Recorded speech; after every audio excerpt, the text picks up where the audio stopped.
How's it going? Hey, welcome back to the Great Green North. Alright, so I've been out of town for about 2 weeks. I went to our great province out west to visit family, and I was down south in Ontario, but I am now back in town.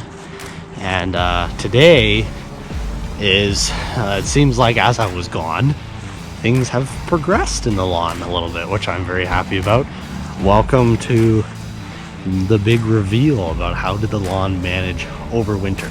In this video, we're going to be talking about spring lawn tips, everything to do with that, what to be looking for when you see your lawn first thing after winter, and everything to do with that. So if that sounds like something you guys would be interested in, make sure you hit that subscribe button.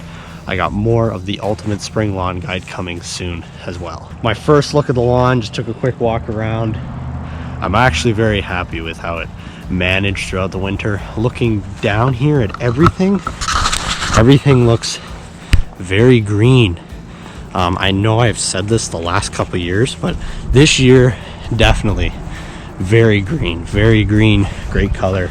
I'm loving the color here. A couple things I was nervous about this winter. We had a record amount of snow. We had about almost 36 inches of snowpack at one point, and it didn't melt. We were also extremely cold this year. We were one of the coldest places in North America, and we were sitting average around -20 for most of January and February. Our snow has been here since December and has just let up and melted now. So we've had a lot of snow sitting on the lawn, so I don't really have to worry about windburn or anything like that. But what I do have to worry about is snow mold. And so far, looking around, the spots where snow mold was a major issue for me last year is not an issue. I'm not seeing any snow mold in and around here anymore. I really am not. Maybe a bit of matted grass, but I'm not seeing any snow mold. Now we do still have some big ice chunks on the grass like this, so it'll be interesting to see when those melt off if there's any snow mold. But over here, no snow mold whatsoever. Very happy with the way the grass is looking. So let's talk about what is snow mold. So what snow mold is it forms underneath the snow. So when you have ice sitting on top of the ground like this over here, this ice is sitting on top of the soil, and underneath this ice is where moisture can collect, and the ice actually traps the moisture there, which then causes a fungus to grow underneath the grass, which is known as snow mold. So what it's going to look like, a webby like material forming on the grass. Kind of looks like cobwebs or a bit of a mildewy look. It is a mold, it is a disease. However, all you need to do, rake it out, get the airflow going, get those mold spores broken up, and then once that's done, all you need to do next is just wait for Mother Nature to, the mold pathogen will clear itself out, and the lawn will heal quickly and easily after that. So there's no need to worry about snow mold if you have it. As I said, not seeing any snow mold around here. The second thing I was worried about this year was matted grass. So that's just grass that got laid over the winter. So something to the extent of this, except on a larger extent. As you can see, this bit is very matted, and it wants to be opened up like this with lots of good airflow down to the soil. But matted grass definitely is a problem. It can actually cause suffocation to the soil if left long enough. Now, last year I didn't get my grass cutting height down to where I wanted it to.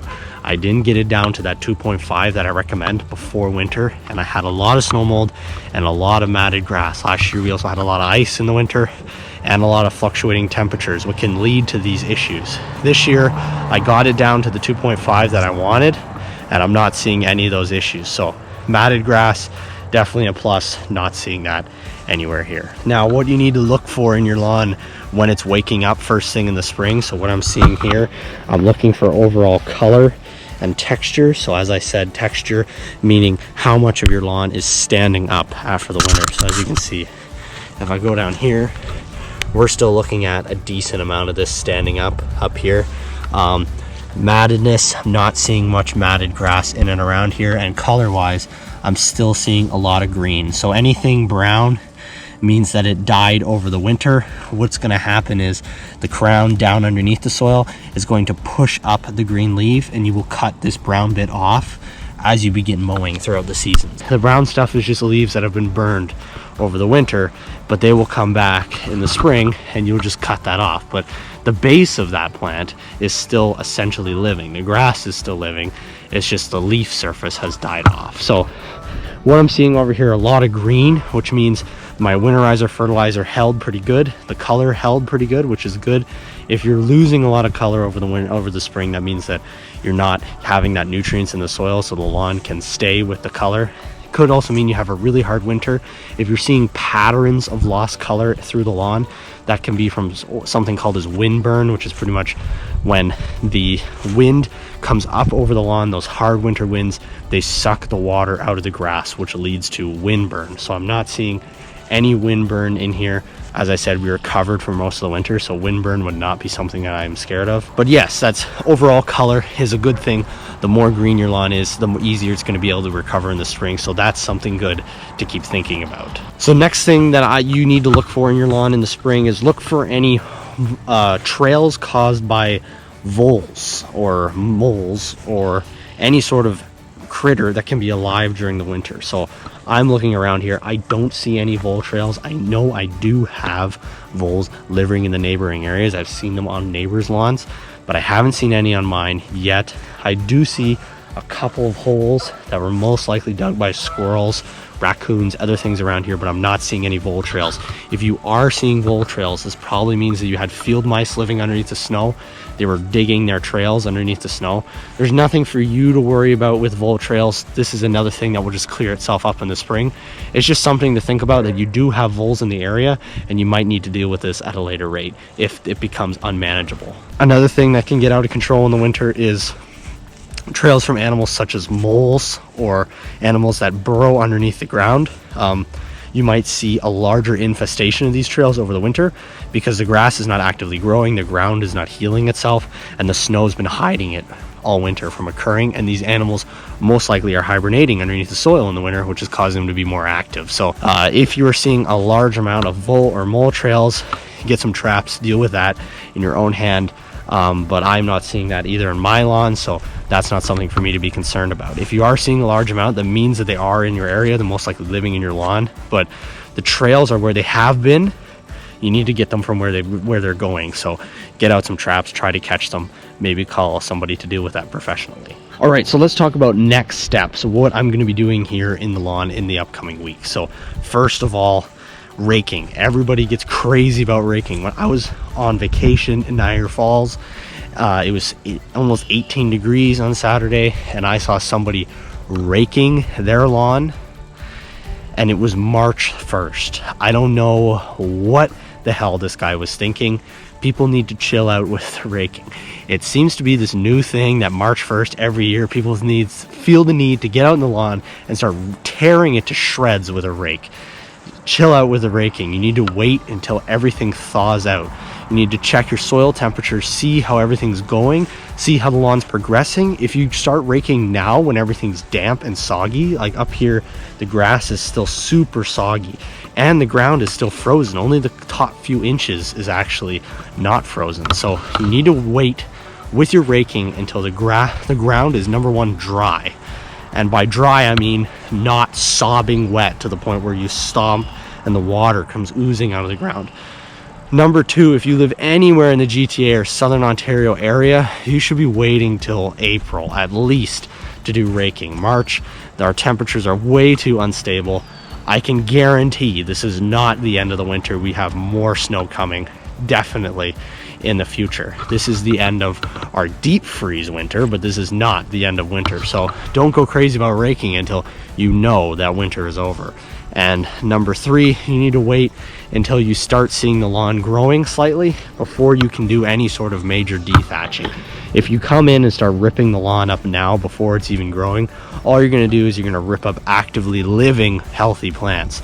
And you are thinning out the lawn that way, but it's not a great way for your lawn to wake up from winter with you killing half of its plants. So the best thing to do is to wait until everything dries up, things get more healthy, and then you can go and tackle the dethatch after that. Next thing, I know when the lawn wakes up, everybody, the first thing they notice are those weeds that they have in the lawn and how they need to tackle them. When we're talking about weed control or any sort of post-emergent weed spray or herbicide or pulling weeds, just wait. Again, we are not in the end of winter. The way weed control actually works is you apply it on the surface leaf of that plant, and it intakes that chemical into the plant, which then kills it. If you apply weed control to a plant that is not actively growing, number one, does it not work at all. Number two, it also can lead to runoff, what can affect other areas like wildlife and spillways and stuff like that.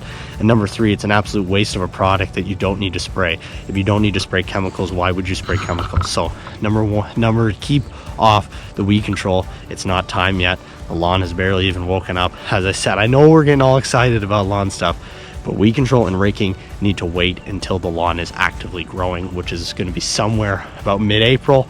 I know that some of my southern friends, their lawns have already started growing. So if it's growing and your temperatures are up above what's regulated on the label of the bottle, you can go ahead and do weed control and you can go ahead and start raking. But for us here up in Canada and anywhere farther north, you need to hold off until temperatures cool off a little bit or warm up a little bit. Finally, let's talk about the big thing that everybody's thinking about, pre-emergent. When is the time to put down my pre-emergent? Now would be the time to start thinking about your pre-emergent. With the supply chain the way it is in the world right now, everything is going to be hard to find.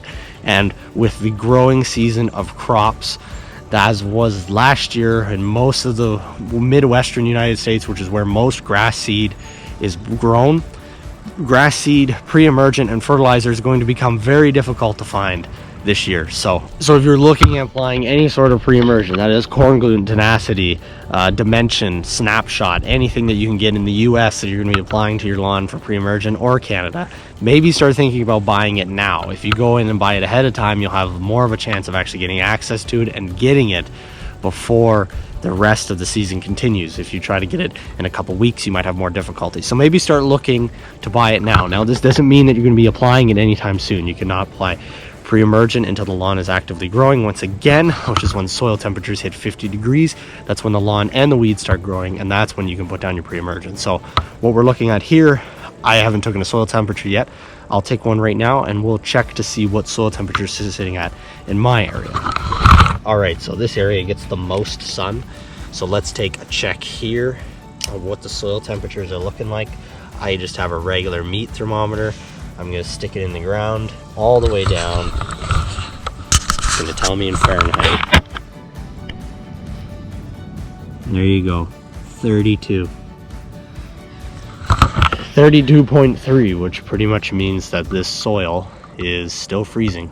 So there are no pre-emergents going down here anytime soon. If we pull out a bit to check the surface, we're sitting up near 30, 34. So still, as I was saying, very cold. I know people get excited and they want to get into the lawn season, but even though everything is thawed out, it's not time to get in until everything's actively growing. Things are still very cold out here and nothing is growing yet. So that's pretty much all I have to say about pre-emergent. Maybe start looking to buy, but it's not going to be time to apply until a little bit later. So without further ado, let's just take a quick walk around. I'm going to show you some of the spots that I was working on in the fall that you guys who have stuck around might know, and then we'll see how things are progressing. So for those of you who know that I did a sod patch in a couple spots, here's one of those areas I did a sod patch in the fall, looking very good overall color wise. Now this is one of my problem areas that I need to work on this spring. This, we just lifted the canopy of these trees, so this is going to be seeded now, but this is a pretty steep hill and there's a lot of runoff here. This is irrigated, but this will need straw blankets to be seeded. Over here, as I said, looking decently thin underneath the trees, not abnormal for this time of year. Lots of sticks and stuff in the lawn to keep an eye out for. Over here, still snow covered, as is a good part of the front lawn. As I said, right now it's hovering around the 0 point, so we're nowhere near out of the winter yet. This side yard gets hammered with blowing snow off the yard over there through this way, and it's a bit of a canal, as well as the snow coming off the hockey rink from my neighbor. So there is a lot of buildup of snow here, and I do see a lot of thatch here, so this will most likely need a manual rake Cedar trees looking very nice. The front yard also deals with a lot of driving winds coming from the corner of the driveway up this way towards the house. So in general, this front yard is looking very good, but it always gets lots of leaves, lots of wind. Color still looking fine, but definitely needs overall a bit of work this spring to bounce back. It normally needs a full hand rake just because of how much snow and wind it gets. I am seeing a little bit of areas that are maybe more matted than I would like, leading to a little bit of snow mold. And I know this is the bank. We're sitting about a foot high right now. At one point this was almost 4 feet tall, so this is definitely going to be snow mold here. I know it. I'm just waiting for it to recede before we see what's hiding underneath it. Finally, this is a side yard, still mostly snow covered as well, but I can see some of the spots that I would like to see. So up here, there's normally a lot of salt damage from that walkway because that walkway can get very icy. This is the seed project that we were working on last spring. So in here, I put a whole bunch of seed down, and as I can see, most of it survived quite well over the winter. This whole spot here, still doing quite well even after a hard winter, which I am happy about. But this is going to be an ongoing project. Probably see a spring seeding here, and hardcore fertilizer. I need to get this going into the spring because I would like to see that thicken up better. But overall, the lawn is looking very good, very healthy. I'm happy with the way everything looks. And irrigation system, not seeing any damage. I just took a quick look around, and yeah, so color really great, height really great, not seeing any snow mold. Very happy. The lawn seemed to do much better this winter than it did last winter. So without further ado, that's pretty much it for this quick first look at the lawn and guide for what you need to do when you first see your lawn this spring. In the Great Green North, my name is Windburn. If you are new here, please hit subscribe. I'm very experienced in lawn care, work in the lawn industry. I'm an extreme hobbyist.